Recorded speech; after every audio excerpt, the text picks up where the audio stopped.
ஆண்டவரும் அருமை இரட்சகருமாகிய இயேசு கிறிஸ்துவின் இனிதான நாமத்தில் உங்களை பார்ப்பதில் நான் மிகவும் மகிழ்ச்சி அடைகிறேன். இன்றைக்கு ஆண்டவர் உங்களுக்கு பெரிய அற்புதங்களை செய்ய போகிறார். உங்கள் குடும்பத்துக்கு இயேசு அற்புதங்களை செய்ய போகிறார். நீங்கள் பாதிக்கப்பட்டிருக்கலாம், இயேசு உங்களுக்கு அற்புதம் செய்ய போகிறார்.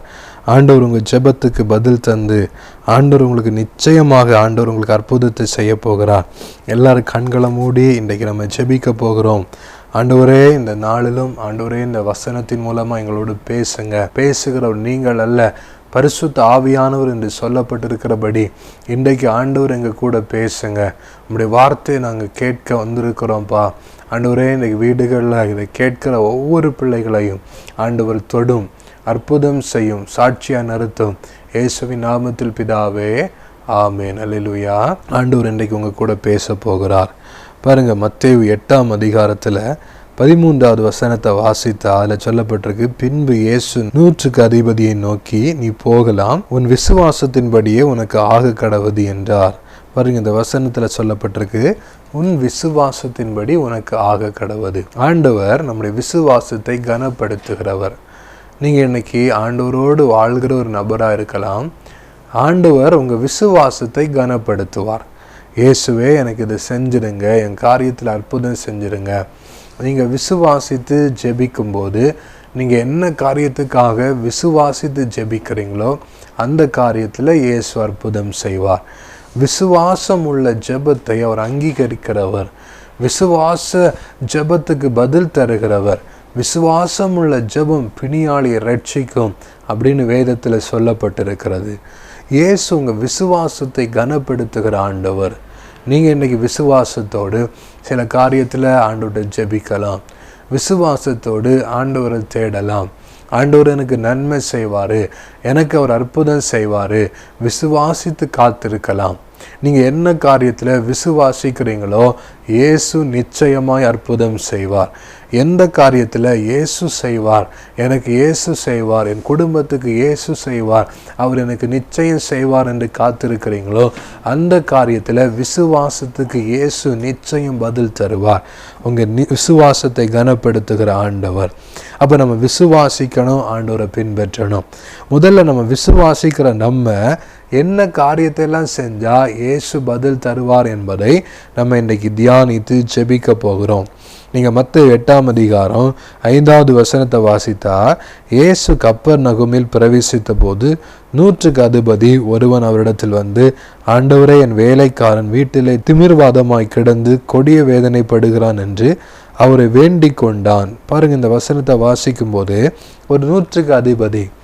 இன்னைக்கு 100க்கு அதிபதினா என்ன அர்த்தம் அப்படின்னு கேட்டால், 100 போர் சேவர்களுக்கு தலைவன். ரோம் அதிகாரிகள் அந்த காலகட்டத்தில் போர் சேவர்களை தலைவர்களுக்கு கீழே வச்சுருப்பாங்க. ஒரு தலைவருக்கு கீழே 100 போர் சேவர்களை கொடுப்பாங்க. அதான் 100க்கு அதிபதி என்று அவங்க அழைக்கப்பட்டாங்க. இந்த 100க்கு அதிபதி பாருங்க, இயேசுவை குறித்து கேள்விப்படுகிறார். என்ன கேள்விப்படுகிறார்? இயேசு கப்பர்நகூமில் வந்திருக்கிறாரு. இயேசு அந்த காலத்தில் இயேசு எங்கே போனாலும் திரளான அற்புதங்கள் நடந்தது. இயேசு எந்த கிராமத்துக்கு போனாலும் திரளான அற்புதங்கள் நடந்தது. இயேசுவை தேடி வந்த ஜனங்களுக்கு இயேசு அற்புதம் செய்தார். இயேசுவை பற்றி இந்த 100க்கு அதிபதி கேள்விப்பட்டிருந்தார். என்ன கேள்விப்பட்டிருந்தார்? இயேசு அற்புதங்களை செய்கிற தேவன். இன்றைக்கு கூட நீங்கள் இந்த ஜெபத்தை கேட்டுக்கொண்டிருக்கலாம். உங்கள் வாழ்க்கையில் ஏதோ ஒரு அற்புதத்துக்காக நீங்கள் காத்திருக்கலாம். இயேசு நிச்சயம் அற்புதம் செய்கிற தேவன். அல்லேலூயா. அவர் நிச்சயம் அற்புதங்களை செய்வார். இந்த 100க்கு அதிபதி இயேசுவை குறித்து கேள்விப்பட்டதுனால பாருங்க, இயேசுவிடத்தில் வருகிறான். என்ன சொல்கிறான்? ஆண்டவரே, என் வேலைக்காரன் வீட்டிலே திமிர்வாதமாய் கிடந்து கொடிய வேதனைப்படுகிறான் என்று அவரை வேண்டிக் கொண்டான். முதல்ல இந்த 100க்கு அதிபதி விசுவாசமாய் இருந்தது மாத்திரமல்ல, ஜெபிக்கிறவனாய் மாறுகிறான். இன்னைக்கு நீங்கள் விசுவாசமாக இருக்கலாம், ஆண்டவர் மேலே நம்பிக்கை உங்களுக்கு இருக்கலாம். ஆனால் விசுவாசம் மாத்திரம் உங்கள் வாழ்க்கையில் அற்புதங்களை கொண்டு வராது. விசுவாசம் உள்ள ஜெபம் தான் பிணியாளியை ரட்சிக்கும் என்று வேதத்தில் சொல்லப்பட்டிருக்கிறது. வெறும் விசுவாசம் மாத்திரம் உங்கள் வாழ்க்கையில் இயேசு அற்புதங்களை செய்வதற்கு காரணமாக இருக்க முடியாது. முதல்ல நீங்கள் விசுவாசிக்கணும், அப்புறம் ஜெபிக்கணும். ஆண்டவரே, நீங்கள் செய்வீங்க ஆண்டவரே, இவன் இயேசுவை குறித்து கேள்விப்பட்டது மாத்திரமல்ல, ஆண்டவர்கிட்ட வருகிறான். ஆண்டவரே, என் வேலைக்காரன் கொடிய வேதனைப்படுகிறான் என்று வேண்டிக் கொண்டு அவனை சொஸ்தமாக்குங்க, ஆண்டவரே அவனை விடுதலை ஆக்குங்க அப்படின்னு இயேசுவிடத்தில் வந்து அவன் ஜெபிக்கிறான். அல்லேலூயா. ஆண்டவர்கிட்ட ஜெபிக்கிறான். என்ன ஜெபிக்கிறான் பாருங்க. ஆண்டவரே, என் வேலைக்காரன் வீட்டில் திமிர்வாதமாய் கிடந்து கொடிய வேதனைப்படுகிறான், அவன் ரொம்ப வேதனைப்படுகிறான். இயேசுவிடத்தில் வந்து ஜெபிக்கும் போது அற்புதத்தை பெற்றுக்கொள்வீங்க. உங்கள் வாழ்க்கையில் என்ன பிரச்சனை, என்ன போராட்டம், சில வருடமாய் சில பாதிப்பில் நீங்கள் இருக்கிறீங்களா, நீங்கள் இயேசுவிடத்தில் வாருங்க.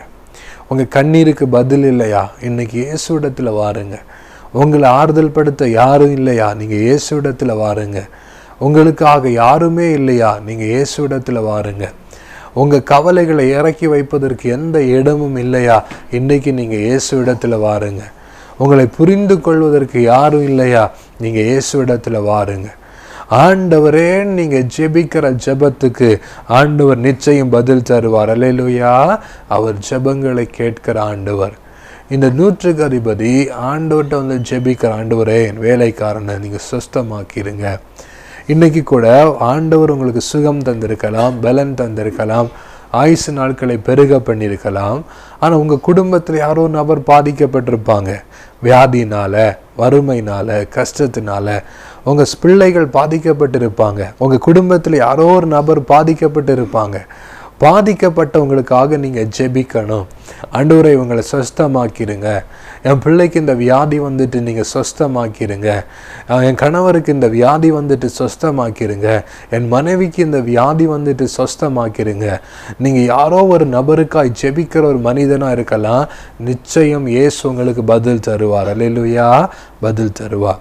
பாருங்க, நான் சின்ன வயசில் எங்கள் அம்மா திடீர்னு வியாதியில் பாதிக்கப்பட்டாங்க. அவங்க பாதிக்கப்பட்ட போது எனக்கு ரொம்ப மனதில் அது ரொம்ப கஷ்டமாய் மாறிவிட்டது. எல்லாரும் சொன்னாங்க, நீ ஜெபிக்கணும், ஜெபிக்கணும், ஜெபிக்கணும். ஆனால் எனக்கு ஜெபிக்க தெரியாது, எப்படி ஜெபிக்கணும்னு தெரியாது. அப்போ தான் பாருங்கள், எங்கள் குடும்பத்தில் நிறைய பேர் வந்து ஒரு நாள் எங்கள்கிட்ட ஜெபிக்க வரும்போது நானும் அந்த ஜெபத்தில் கலந்து கொண்டேன். எனக்கு ஒன்று தெரியும், இயேசுவே, நீங்கள் சொஸ்தமாக்கிடுங்க, நீங்கள் விடுதலை கொடுத்துருங்க, நீங்கள் அற்புதம் செஞ்சுருங்க, நீங்கள் சாட்சியாக நிறுத்திடுங்க. இது மட்டும்தான் எனக்கு ஜெபிக்க தெரியும். அதுதான் நான் ஜெபிச்சுட்டே இருந்தேன். ஜெபிக்கும் போது ஒரு தேவ பிரசன்னத்தை நான் உணர ஆரம்பித்தேன். அவருடைய பிரசன்னம் என்னை பரிசுத்தப்படுத்தினதை உணர்ந்தேன். என் பாவத்திலிருந்து விடுதலை தந்ததை உணர்ந்தேன். அது மாத்திரமல்ல, நான் ஜெபித்தபடி என் குடும்பத்தில் எங்கள் அம்மாவுக்கு அற்புதத்தை ஆண்டவர் செய்து ஆயுசு நாட்களை பெருக பண்ணினார். எந்த காரியத்தின் நிமித்தமாய் பாதிக்கப்பட்டு விடுவேனோ என்று நினைத்தேனோ அதில் இயேசு அற்புதம் செய்து எங்களுக்கு அற்புதம் செய்தார். உங்கள் குடும்பத்தில் நீங்கள் பாதிக்கப்பட்ட நபராக இருக்கலாம். உங்கள் குடும்பத்தில் யாரோ ஒரு நபர் பாதிக்கப்பட்டிருக்கலாம். உங்கள் வீட்டில் சிலர் பாதிக்கப்படுவதை பார்த்து நீங்கள் கூட இனி என்ன வாழ்ந்து என்ன பிரயோஜனம் நீங்கள் நினைக்கலாம். ஆனால் உங்கள் கண்ணீரின் ஜெபத்துக்கு இயேசு பதில் தருவார். அல்லேலூயா. அவர் கண்ணீரின் ஜெபத்துக்கு பதில் தருகிறவர். இவன் ஆண்டவர்கிட்ட வந்து ஜெபிச்ச உடனே 7வது வசனத்தை வாசித்தா, அதற்கு இயேசு, நான் வந்து அவனை சொஸ்தமாக்குவேன் என்றார். இப்போ இயேசு என்ன சொன்னார் தெரியுமா? நான் சொஸ்தமாக்குவேன். ஆண்டவர்கிட்ட ஜெபிச்சா அவர் தரமாட்டேன்னு சொல்ல மாட்டார். இன்னைக்கு ஜெபிக்கிற உங்கள் குடும்பத்துக்கு அவர் நிச்சயம் அற்புதம் செய்வார். ஏன் ஆண்டவர் அற்புதம் இதுவரைக்கும் செய்யலை? நம்ம ஜெபிக்கலை. ஜெபிக்கிறவங்க குடும்பத்தில் ஏன் இன்னும் அற்புதம் நடக்கலை? நம்ம இன்னும் உண்மையாக ஜெபிக்கலை. அப்போ உண்மையாக ஜெபிக்க பழகணும். நம்ம ஆண்டவர்கிட்ட வரும்போது ஒரு கடமைக்காக, ஏதோ பேருக்காக, ஏதோ வந்து ஒரு கடமைக்கான ஜெபம், நம்முடைய ஜெபத்தில் மாற்றம் வரணும். பாருங்கள், இவன் ஆண்டவர்கிட்ட வந்து, ஆண்டவரே என் வேலைக்காக, ஆண்டவர்கிட்ட மனதில் இருக்கிற துக்கத்தை ஆண்டவர்கிட்ட சொல்லுகிறான். ஜெபம்னா என்ன? நம்முடைய மனதில் என்ன இருக்கோ அது தேவனுக்கு தெரியப்படுத்துவது. நம்ம ஆண்டவர்கிட்ட ஃப்ரீயாக பேசுவது, நம்ம பேசுவது தான் ஜெபம். இன்னைக்கு சிலர் சொல்லுவாங்க, நான் எப்படி ஜெபிக்க முடியும், ஜெபம்னால எப்படி ஜெபிக்க முடியும் அப்படின்னு கேட்பாங்க. நீங்கள் ஜெபம்னா இன்னைக்கு தவறாக புரிந்து கொண்டதுனால தான் நம்ம ஜெபத்துக்கு நம்ம முக்கியத்துவம் கொடுக்கலை. நம்ம ஏன் ஜெபத்துக்கு முக்கியத்துவம் கொடுக்கலை? எதனால நம்ம ஜெபிக்கலை அப்படின்னா, ஜெபம்னா ஏதோ ஒரு சடங்கு மாதிரி, ஏதோ சொன்னதே சொல்லிட்டு இருக்கணும் அப்படின்னு நம்ம நினைக்கிறோம். ஜெபம்னா என்ன? தேவனோடு நம்ம பேசுவது தான் ஜெபம். அல்லேலூயா. இன்னைக்கு நம்ம நண்பர்கள்ட்ட பேசுவது மாதிரி இயேசுவிடத்தில் பேச முடியும். நீங்கள் நண்பர்கிட்ட எல்லாம் நம்ம சொல்லலாம், நம்முடைய மனதில் இருப்பது எல்லாம் நம்ம சொல்லுவோம். ஒரு நண்பன்ட்ட நம்ம எல்லாம் சொதான் ஆண்டவர் நம்மை சிநேகிதனே என்று அழைத்தா. அவர் ஜெபிக்கும் போது கடினமா இருக்குன்னு நம்ம சொல்றோம்னா நம்ம இன்னும் ஜெபத்துல தேவனோடு பேசுகிறவர்களா இல்லை. ஏதோ கடமைக்காக ஜெபிக்கிறோம், ஏதோ நம்ம கட்டாயத்தின் பேரில் ஜெபிக்கிறோம். ஆனா மனதிலிருந்து ஜெபிக்கிறோமா, இருதயத்திலிருந்து ஜெபிக்கிறோமா? அவர் இருதயத்தின் ஜெபத்தை கவனிக்கிறவர். அல்லேலூயா. ஒரு அன்னாள் இருதயத்தில் இருக்கிற பாரத்தை அப்படியே தேவனிடத்தில் இறக்கி வைத்தாள். அவளுடைய இருதயத்தை புரிந்து கொள்ள யாரும் இல்லை. ஒரு சர்ச்சில் போனா கூட அங்கே ஏலி கூட அவரை புரிந்து கொள்ளலை. அவளை புரிந்து கொள்ளாதனால்தான் அவளுடைய சக்களத்தை கூட அவளை ரொம்ப கஷ்டப்படுத்தினாள், அவளை இன்னும் வேதனைப்படுத்தினாள். ஆனால் அவரை புரிந்து கொண்ட ஒரு தேவன் இருக்கிறார். அந்த தேவனிடத்தில் தன் பாரத்தை இறக்கி வைத்த போது வேற யாருக்கும் செய்யாத ஒரு பெரிய அற்புதத்தை கர்த்தர் செய்தார். அல்லேலூயா. அன்னாளுடைய பிள்ளை ஒரு பெரிய தீர்க்கதரிசியாய் கர்த்தர் அவனுடைய இஸ்ரவேல் தேசத்துக்கு ஆசீர்வாதமாய் பயன்படுத்த ஆண்டவர் அன்னாளின் கண்ணீரை பயன்படுத்தினார். ஒரு ஆகாருடைய கண்ணீர் பாருங்க, அவருடைய சந்ததியை தேவன் ஆசீர்வதிக்க முடிந்தது. இன்றைக்கு நீங்க கண்ணீர் வடிக்கிறீங்களா? ஒருவேளை மனிதர்கிட்ட கண்ணீர் வடித்து எனக்கு யாரும் இல்லை, எல்லாருமே என்னை புரிந்து கொள்ள நீங்க நினைக்கலாம். நீங்க நினைச்சு ஒரு காரியத்தை சொல்லும் போது தப்பா சொல்கிற மனிதர்கள் இருக்கலாம். உங்களை இன்னும் காயப்படுத்தணும், இன்னும் உங்களை வேதனைப்படுத்தணும், இன்னும் உங்களை பிரச்சனையை கொண்டு வரணும் மனிதர்கள் நினைக்கலாம். ஆனா இயேசு அப்படிப்பட்டவர் அல்ல. நீங்க எதை ஜெபிக்கிறீங்களோ அதுல நிச்சயம் இயேசு பதில் தருவார். அல்லேலூயா. பதில் தருவார். அப்ப அவன் வேண்டிக் கொண்ட உடனே ஆண்டவர் சொன்னார், சொஸ்தமாக்குவேன். அப்ப சொஸ்தமாக்குவேன்னு சொன்ன உடனே பாருங்க, 8வது வசனத்தை வாசித்தா, 100க்கு அதிபதி பிரயுத்தரமாக, ஆண்டவரே நீர் என் வீட்டிற்கு பிரவேசிக்க நான் பாத்திரனல்ல, ஒரு வார்த்தை மாத்திரம் சொல்லும், அப்பொழுது என் வேலைக்காரன் சொஸ்தமாவான். இப்ப இயேசு சொல்கிறார், நான் உன் வீட்டுக்கு வருவேன். ஆண்டவர் உங்களை சொஸ்தமாக்க உங்க வீடுகளுக்கு வருகிறவர். நீங்க ஒருவேளை உங்க வீட்டில இருந்து ஜெபிக்கலாம், ஆண்டவரே நான் இது செய்யுங்கன்னு சொன்னா உங்க வீட்டில் அவர் பதில் தருவார். அவர் வீட்டுக்கு வருவார், உங்க வீட்டுக்கு இயேசு சுகம் தருவார். நான் ஒரு முறை ஒரு சாட்சியை கேட்டேன். பாருங்க, அவங்க இயேசு கிறிஸ்துவை குறித்து அறியாதவங்க. அவங்க ஹஸ்பண்ட் அண்ட் ஒய்ஃப் 2 பேருமே அவங்க டாக்டர். அவங்க ஹஸ்பண்டுக்கு வியாதி வந்துட்டு, ஆனால் அவங்க இயேசு அறியாதனால இப்படி சர்ச்சுக்கு ஒன்றுமே தெரியாது. இப்போ அவங்க வீட்டில் இருந்து கேள்விப்பட்ட ஒரு நபர் மூலமாக கேள்விப்பட்டாங்க, நீங்கள் இயேசுவை அறிந்து கொள்ளுங்க, அப்போ இயேசு உங்களுக்கு அற்புதம் செய்வார்.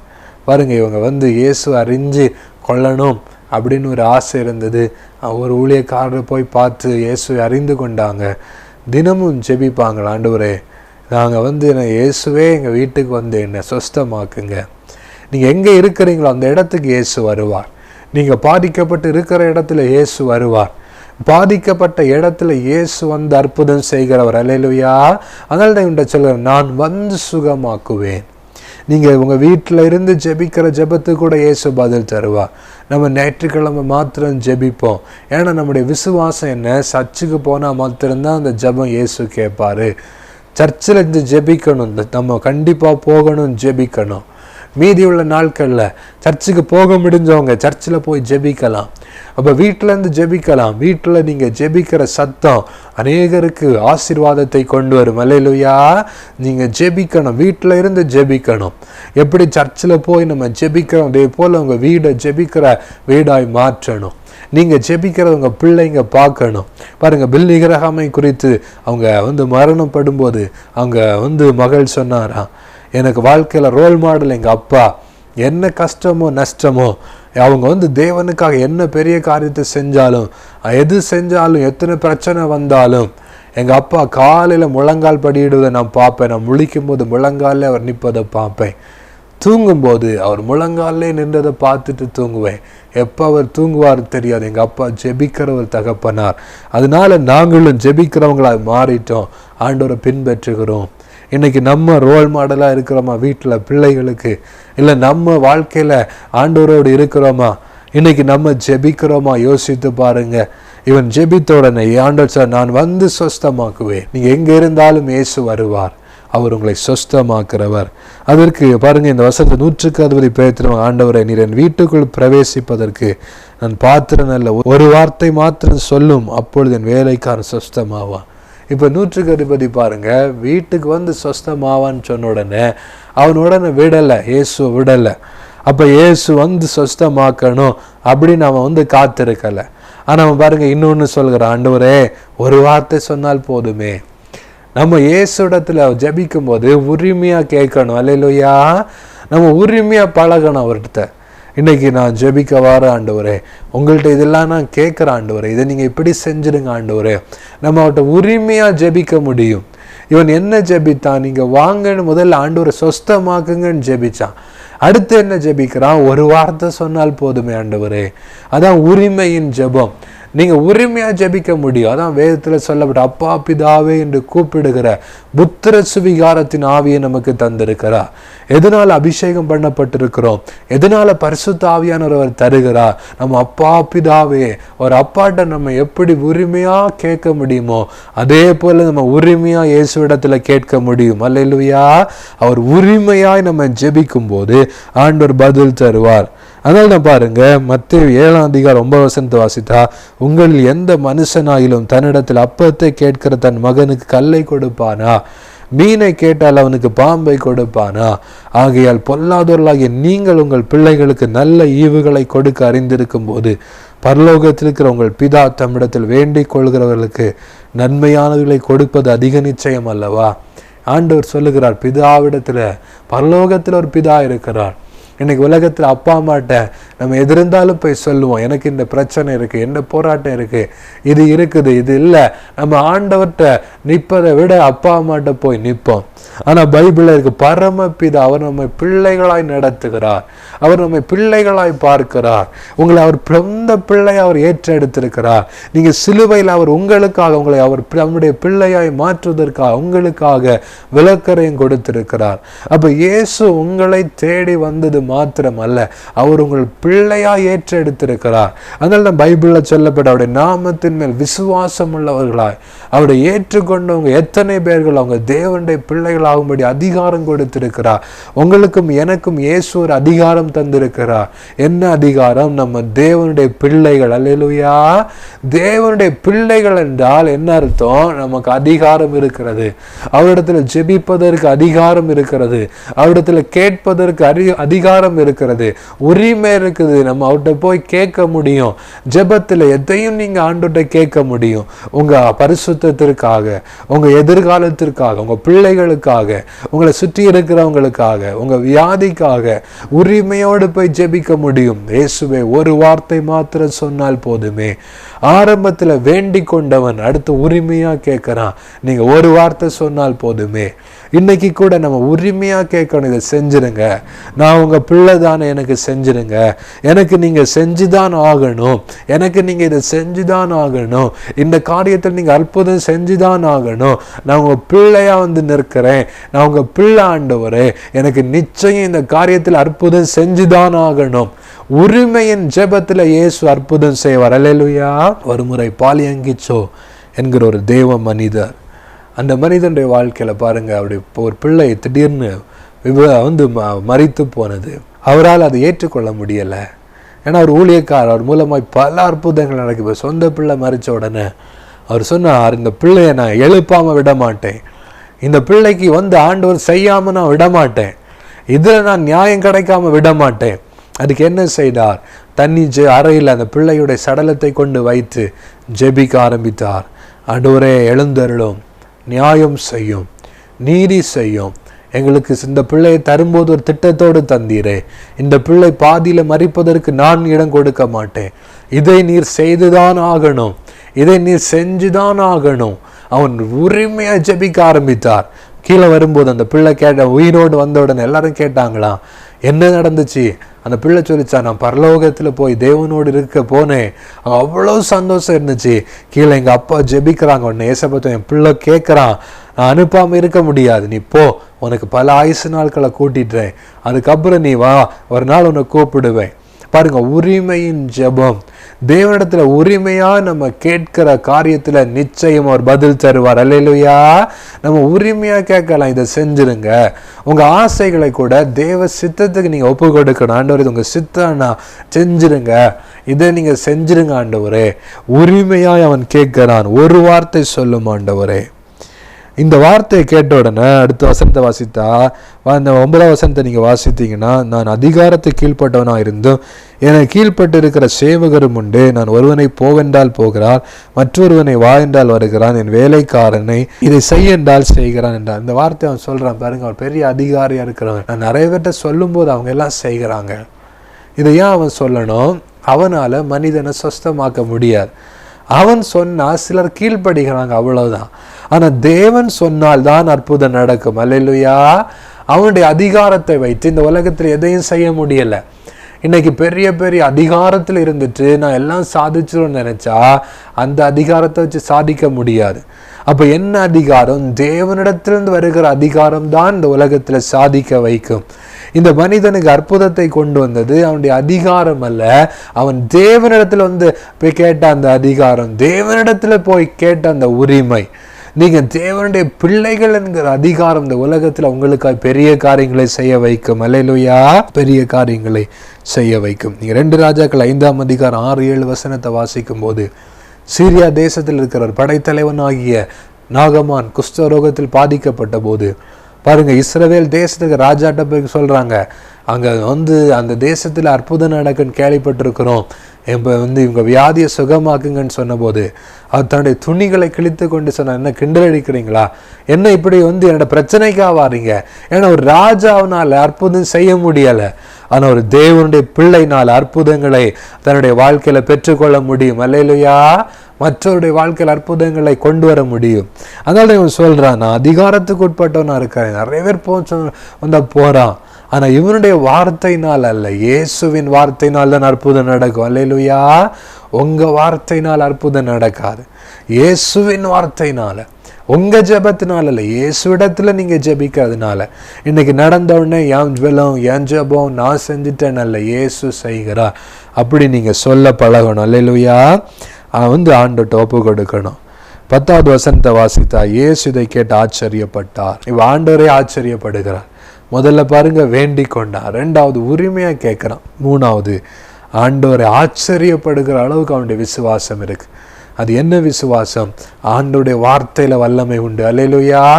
அவன் இதுவரைக்கும் இயேசுவை குறித்து கேள்விப்பட்டான், இப்ப இயேசுவை பார்த்தவன் அவன் புரிந்து கொண்டான். அவர் வந்து சுகமாக்க வேண்டிய அவசியம் இல்லை, அவர் பேசினாலே அற்புதம் நடக்கும். நீங்க இயேசுவை நெருங்க நெருங்க அவர் எவ்வளவு வல்லமை உள்ளவர் என்பதை நீங்க அறிந்து கொள்வீங்க. இதுவரைக்கும் இயேசு தொட்டால்தான் சொஸ்தமாகும், இயேசு வந்தால்தான் சொஸ்தமாகும் என்று கேள்விப்பட்டவனுக்கு இப்ப தெரிகிறது, இயேசு பேசினாலே அற்புதம் நடக்கும். அவருடைய வார்த்தையிலே வல்லமை உண்டு, அவர் வார்த்தையிலே சுகம் உண்டு, அவர் சர்வ வல்லமை உள்ள ஆண்டவர். இதை அறிந்து கொண்ட இவன் தான் சொல்றான், ஆண்டவரே நான் வந்து அதிகாரம் இருந்து எங்க வீட்டுக்கு நீ பாத்திரவான் அல்ல, ஒரு வார்த்தை சொன்னால் போதும் ஆண்டவரே. அவன் தேவனை அறிந்து கொண்டவனை தன்னை தாழ்த்தி ஜெபிச்ச உடனே பாருங்க இந்த பதில் ஆண்டவர் சொல்லுகிறார், இஸ்ரவேலுக்குள்ளும் நான் இப்படிப்பட்ட விசுவாசத்தை காணவில்லை என்று மெய்யாகவே சொல்கிறேன். இஸ்ரவேலுக்குள்ள கூட இந்த விசுவாசம் இல்லை. ஏன்னா இன்னைக்கு வந்து அவங்க விசுவாசிச்சாங்க, ஆனா இவனை மாதிரி விசுவாசிக்கல. ஒரு வார்த்தையில கூட அற்புதங்களை செய்ய முடியும். அல்லேலூயா. இயேசுடைய வார்த்தையில வல்லமை உண்டு. 11வது வசனம், அநேகர் கிழக்கிலும் மேற்கிலும் இருந்து பரலோக ராஜ்யத்தில் ஆபிரகாம், ஈசாக்கு, யாக்கோப் என்பவர்களுடைய வந்திருப்பார்கள். ராஜ்யத்தின் புத்திரர் புறம்பான இருளில் தள்ளப்படுவார்கள், அங்கே அழுகையும் பற்கடிப்பு உண்டாயிருக்கும் என்று மெய்யாகவே உங்களுக்கு சொல்லுகிறேன். பாருங்க, இந்த வசனத்தை வாசிக்கும் ஆண்டவர் சொல்ல, பரலோகத்தின் அவகாசியாய் ஆண்டவர் அவனை மாற்றுகிறார். அல்லேலூயா. வந்து எங்கேயோ இருந்த ஒருத்தன் பரலோகத்துக்கு வருகிறான். காரணம், அவனுக்குள்ள இருந்த விசுவாசம். தூரத்துல இருந்த ஒருத்தன் இயேசுவிடத்துல வரும்போது பரலோக ராஜ்யத்தை பாருங்க அடைவதற்கு கர்த்தர் கிருபை கொடுக்கிறார். பாருங்க, தூரமான அவனை தான் அநேகர் கிழக்கிலும் மேற்கிலும் இருந்து பரலோக ராஜ்யத்தில் ஆபிரகாம், ஈசாக்கு, யாக்கோப் என்பது பந்தி இருப்பாரு. ரொம்ப தூரத்தில் இருந்தவன் இன்னைக்கு பரலோகத்தை வந்து தரிசிப்பதற்கு, பரலோகத்தின் தேவனோடு நெருங்கி இருப்பதற்கு ஆண்டவர் அவனை கிருபை கொடுக்கிறார். இன்றைக்கு நம்ம ஜெபிக்க போகிறோம். இந்த 100க்கு அதிபதியை போல உங்கள் குடும்பத்தில் யாராவது பாதிக்கப்பட்டிருக்கலாம், உங்கள் வீட்டில் யாராவது பாதிக்கப்பட்டிருக்கலாம். இன்றைக்கு இயேசு சுகப்படுத்த போகிறார். அவருடைய தழும்புள்ள கரம் உங்களை தொட போகிறது. ஆண்டவர் உங்களை சுகப்படுத்துவார். அதற்கு என்ன செய்யணும்? முதலாவது ஜெபிங்க. ஆண்டவர் என்னை சுகமாக்கும், என்னை விடுதலையாக்கும், என்னை சாட்சியா நிறுத்தும். ஆண்டவரை என்னை விடுதலையாக்குங்க. அப்புறம் அவன் ஜெபிக்கிறான். நீங்கள் வர பாத்திரம் இல்லை, உங்கள் வார்த்தைனா ஒரு வார்த்தை போதும். அவன் உரிமையாக ஜெபிக்காரீங்க, உரிமையாக கேளுங்க. உங்கள் பிள்ளை ஆண்டவரே நீங்கள் என்னை விடுதலை ஆக்கிடுங்க, சாட்சியாக நிறுத்திடுங்க. மூணாவது, ஆண்டவர் ஆச்சரியப்பட்டார். அவனுடைய தாழ்மையாக ஜெபிச்சான். அது மாத்திரமல்ல, தேவனை ஆச்சரியப்படுகிற அளவுக்கு அவனுடைய விசுவாசம் இருந்தது. ஆண்டவருடைய வார்த்தையினால் எல்லாம் கூடும் என்பதை விசுவாசித்தான். அவன் ஆண்டவருடைய ராஜ்யத்துக்கு பாத்திரவானாய் மாற்றப்பட்டதை போல இன்னைக்கு எல்லாரும் ஜெபிக்க போகிறோம். ஆண்டவரே, இந்த செய்தியின் மூலமாக எங்களோடு பேசி இருக்கிறேன். உம்முடைய ஆண்டவரே, பிள்ளைகளாக எங்களை மாற்றினீரே, நீர் விரும்புகிறபடி வாழ எங்களை ஒப்பு கொடுக்கிறோம். ஆண்டவரே அப்பா, எங்கள் வாழ்க்கையில் இருக்கிற பாவங்கள், சாபங்கள், வியாதிகள், மரண போராட்டங்கள் ஆண்டவரே இந்த நாளில் இந்த மாறட்டோம்ப்பா. எல்லாரும் ஜெபிப்போம். உங்கள் கண்ணீருக்கு இயேசு பதில் தருவார். நீங்கள் கவலையோடு இருக்கிறீங்களா, இயேசு பதில் தருவார். ஆண்டவரே என்னை சுகமாக்குங்க ஜெபிக்கிறீங்களா, இயேசு பதில் தருவார். இன்றைக்கு இயேசுவின் கரம் உங்களை தொடும். அப்படி ஆணிப்பா இந்த கரம் உங்களை தொட்டு சுகமாக்கும். இயேசுவே என்னை சுகப்படுத்துங்க, இப்போ சுகப்படுத்துங்க ஜெபிக்கிற உங்களுக்கு இயேசு விடுதலை தருவார். இயேசுவின் வல்லமை உங்களை தொடும். சுகப்படுத்துங்க ஜெபிக்கிறவங்களை விடுதலையாக்கி சாட்சியாக நிறுத்துவார். அப்பா, இந்த ஜெபத்தில் இருக்கிற ஒவ்வொருவரையும் ஆசீர்வதியும். வியாதியோடு இருக்கிறவங்களை சுகமாக்கும். மரண போராட்டத்தில் இருக்கிறவங்களுக்கு அற்புதம் செய்யும். ஆண்டவரை கண்ணீரோடு வேதனையோடு இருக்கிற ஒவ்வொருவருக்கும் அற்புதம் செய்யும். இயேசுவின் நாமத்தில் ஜெபிக்கிறோம் நல்ல பிதாவே. ஆமேன், ஆமேன், ஆமேன்.